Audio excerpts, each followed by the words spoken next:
എവിടെ തിരിഞ്ഞൊന്ന് നോക്കിയാലും അവിടെ എല്ലാം വെള്ളക്കൂളങ്ങൾ മാത്രം. ഇതുപോലെ ഞാൻ ഓരോ പാട്ട് പാടും എൻ്റെ പിള്ളേരെ പറ്റിക്കാൻ. പക്ഷേ ട്രിവാൻഡ്രത്ത് പുതിയതായിട്ട് ഓപ്പൺ ചെയ്ത ഭൂമി റെസ്റ്റോ ബാറിൽ ചെന്നപ്പം എനിക്കിങ്ങനെയാണ് തോന്നിയത്. എവിടെ തിരിഞ്ഞാലും നല്ല ബ്യൂട്ടിഫുൾ ആയിട്ടുള്ള വാട്ടർ ബോഡി, അതിനകത്ത് പലതരത്തിലുള്ള പ്ലാന്റ്സ്, പിന്നെ കുട്ടി കുട്ടി ഗപ്പി, അതിൻ്റെ കുഞ്ഞുങ്ങൾ ഒക്കെ ആയിട്ട് നല്ല രസമുള്ള ഒരു റെസ്റ്റോ ബാർ. ഭയങ്കര കിഡിലനായിട്ടാണ് അതിൻ്റെ ഇൻറ്റീരിയേഴ്സ് എല്ലാം ചെയ്തിരിക്കുന്നത്. ദിവാളി ആയതുകൊണ്ട് ഈ വാട്ടർ ബോഡിയിലെല്ലാം കുഞ്ഞു കുഞ്ഞു ലാമ്പ് കത്തിച്ച് വെച്ചിട്ടുണ്ടായിരുന്നേ. ട്രിവാൻഡ്രത്തെ വളരെ ഫേമസ് ആയിട്ടുള്ള പല്ലവ ഗ്രൂപ്പിൻ്റെയാണ് ഈ പുതിയ ഭൂമി എന്ന് പറയുന്ന resto bar.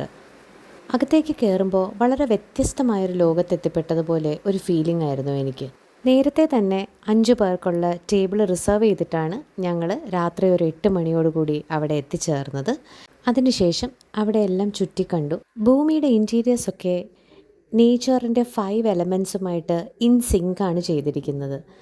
When someone puts a lot of thought into building something, it hits differently അല്ലേ. നല്ലോണം കെയറും ഒരുപാട് തോട്ടും ഒരുപാട് ലവും ഒക്കെ ചേർന്നാണ് ഭൂമിയുടെ ഓരോ കോർണറും സെറ്റ് ചെയ്തിരിക്കുന്നതെന്നാണ് എനിക്ക് ഫീൽ ചെയ്തത്.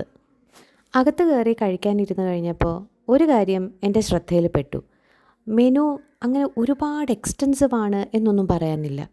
പെട്ടെന്ന് നമുക്ക് ചൂസ് ചെയ്യാൻ പറ്റും. മസ്റ്റ് ട്രൈ ഐറ്റമാണ് എന്ന് പറഞ്ഞ് ഹാം ചീസ് റാപ്ഡ് ചിക്കൻ അങ്ങനെ ഒരു സംഭവം ഉണ്ടായിരുന്നു. പക്ഷെ അത് കിട്ടിയില്ല കേട്ടോ. ഞങ്ങൾക്ക് പിന്നെ കൊള്ളാമെന്ന് തോന്നിയ കുറച്ച് ഡിഷസ് ഓർഡർ ചെയ്തു. ഒന്നും തീരെ മോശം എന്ന് പറയാനില്ല, അത്യാവശ്യം ടേസ്റ്റി ആയിരുന്നു.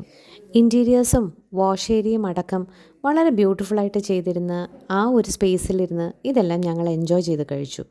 The restaurant has definite scope for improvement കേട്ടോ. അങ്ങനെ ഒരു ദിവാലി നൈറ്റ് ഹാപ്പി ആയിട്ട് ആഹാരമൊക്കെ കഴിച്ച് പുതിയ റെസ്റ്റോ ബാർ ഭൂമിയിൽ ഞങ്ങൾ ടൈം സ്പെൻഡ് ചെയ്തിട്ട് വയറും മനസ്സും നിറഞ്ഞ് തിരിച്ചു വന്നു. ബൈ.